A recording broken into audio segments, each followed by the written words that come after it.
বেনমাজিকে মুসলমানদের কবরস্থানে দাফন করা যাবে না।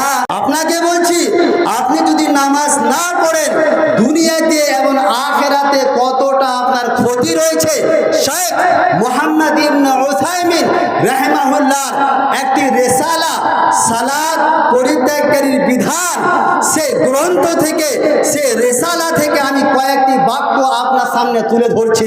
এক নম্বর, যদি আপনি নামাজ না পড়েন দুনিয়াবি শাস্তি কি কি। এক নম্বর, ভালো করে শুনবেন, বেনমাজির সাথে কোনো নামাজি মেয়ের বিয়ে দেওয়া হচ্ছে হারাম।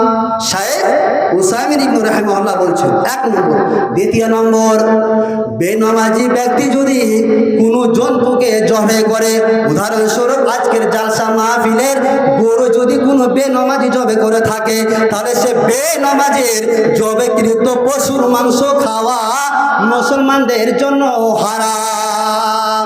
দুই নম্বর লাভ, দুই নম্বর আপনার ক্ষতি, নামাজ না পড়লে দুই নম্বর ক্ষতি। চলে আসি, আপনি যদি নামাজ না পড়ে তারপরে আপনার ক্ষতি কি। বেনামাজি যদি মারা যায় তাহলে বেনামাজির দাফন নামাজিরা করবে না। বেনমাজিকে মুসলমানদের কবরস্থানে দাফন করা যাবে না এবং নামাজিরা বেনমাজির জানাজাটাও আদায় করবে না। এতগুলো বেনমাজির ক্ষতি, যদি আপনি নামাজ না পড়েন এতগুলো ক্ষতি। এমনকি শেখ উসাইমিন ইবনে রাহিমাহুল্লাহ বলছেন, এমনকি বেনামাজি যদি মারা যায় তাকে যদি দাফন করা যায় তার জন্য ইস্তিগফারও করা যাবে না। বলুন ইন্না লিল্লাহি ওয়া ইন্না ইলাইহি রাজিউন। একজন বেনামাজি দুনিয়াবি শাস্তি এতটা একবারে ক্ষতি। আপনাকে বলি আখিরাতে কি ক্ষতি রয়েছে। আখিরাতে এক নম্বর ক্ষতি, নবীজি আমার বললেন, আমি এমন অবস্থায় ঘুমিয়েছিলাম, স্বপ্নে দেখলাম এমন একজন ব্যক্তিকে দেখলাম, যে ব্যক্তিটা চিত হয়ে শুয়ে আছে এবং ওই ব্যক্তির সামনে একজন মানুষ পাথর নিয়ে দাঁড়িয়ে রয়েছে, আর ওই পাথরটা দিয়ে ওই চিত হয়ে শোয়া ব্যক্তির ও মাথার উপরে বারবার আঘাত করছে।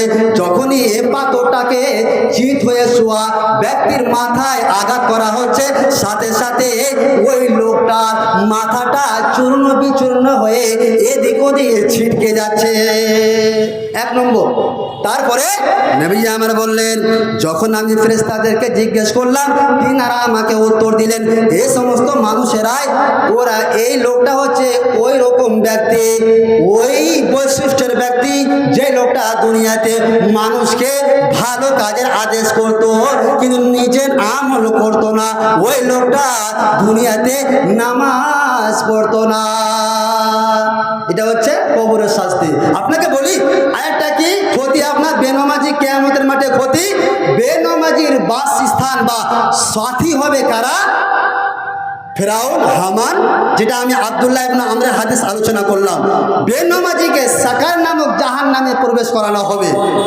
যখন সাকার নামক জাহান্নামে বেনমাজিকে প্রবেশ করিয়ে দেওয়া হবে, তারপর যখন জিজ্ঞেস করা হবে, মা সালাকাকুম ফি সাকার, তোমরা কি এমন অপরাধ করেছিলে যে তোমাদেরকে সাকার নামক জাহান্নামে ঢুকে দেওয়া হয়েছে, তারা সোজা সাপটা উত্তর দিবে, ক্বালু লাম নাকু মিনাল মুসাল্লিন, আমরা দুনিয়াতে নামাজি ছিলাম না।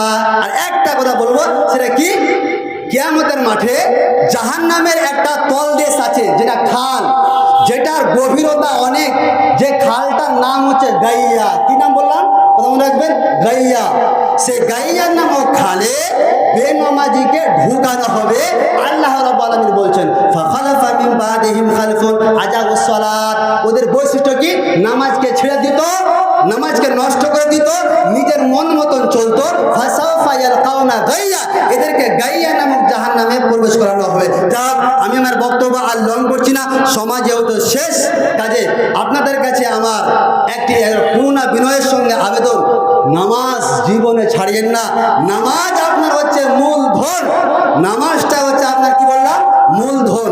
নামাজটাকে